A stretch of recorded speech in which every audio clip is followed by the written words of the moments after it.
The unboxing experience for the XR is really no different than the other recent iPhone unboxings. You get your lightning cable, wall adapter, and earpods alongside some paperwork, and just like the iPhone XS and XS Max packaging, the lightning to 3.5mm adapter is not included.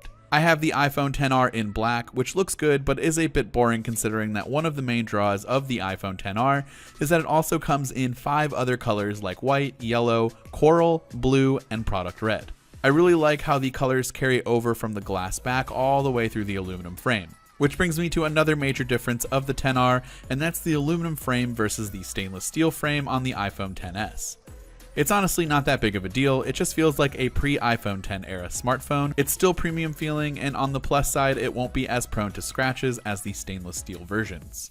The form factor of the iPhone XR is interesting. It's a little bit bigger than the XS and obviously smaller than the XS Max. If you go back to the iPhone 8 and 8 Plus, you're getting significantly more screen real estate in a form factor that's also right in the middle of these two phones. The iPhone XR has a 6.1-inch LCD Liquid Retina display that Apple claims is the most advanced LCD display in the industry, but there's been a lot of heat about the XR's resolution and how it's basically a 720p display with a screen size that large, the PPI is going to be awful, etc, etc. Now display quality is something that's pretty important to me personally, especially when testing out the new iPhone XS Max and other super sharp OLED displays like on the Pixel 3 XL and the Samsung Galaxy Note 9, etc. Obviously, when you compare it directly to the iPhone XS Max's OLED display, you will notice a pretty big difference. But when I first unboxed the device and truly stared at it for the first time, I was honestly pleasantly surprised. It's completely fine. It wasn't something that really stuck out or was an instant deal breaker.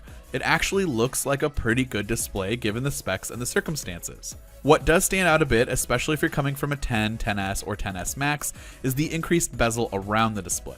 Now it's not that bad when you look at the XR by itself, but it is a pretty substantial increase in bezel compared to the other higher end iPhones.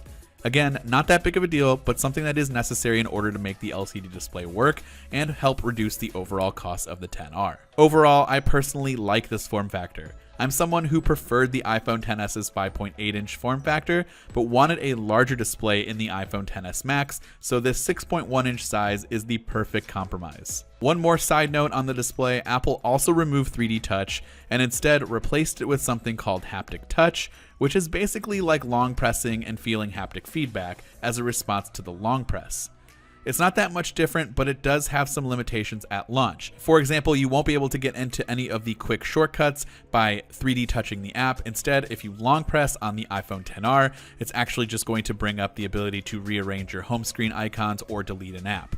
Another difference with the iPhone XR is the single lens camera on the back compared to the dual lens setup that's featured on the XS or XS Max. It is the same 12 megapixel wide angle camera that is on the iPhone XS, and it can still take portrait mode photos with the help of software instead of a secondary lens. This is very similar to that of the Pixel 3 and 3 XL, with the XR using processing and advanced algorithms to create these photos. I'll have a full camera comparison to other devices in the next few days, but my first impressions of the camera have been overall fairly positive.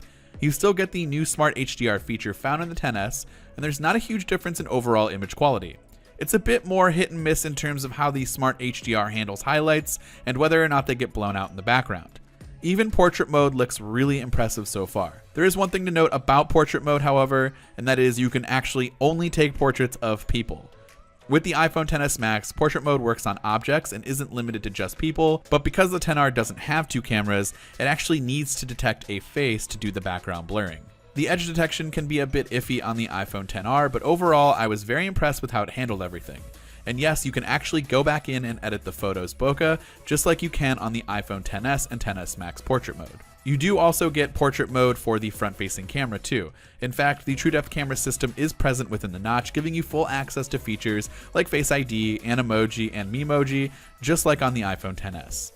In fact, that's pretty much the overall theme of my first impressions. This is a very similar phone with very few limitations that likely aren't a big deal for the average consumer. The iPhone XR starts at $749, which is $250 cheaper than the starting price for the iPhone XS and $350 cheaper than the entry-level XS Max. For that price, you still get a lot of the same major features like Face ID, the A12 Bionic chip, wireless charging, Animoji and Memoji, stereo speakers, portrait mode, 4K video recording, near edge-to-edge display, and much, much more. If you're thinking of upgrading to a new iPhone and you don't need a high-resolution OLED display, then honestly, I'm thinking the XR is the way you should go. Let us know your thoughts on the iPhone XR, and if you're planning on picking one up, which color you're going to go with in the comment section down below.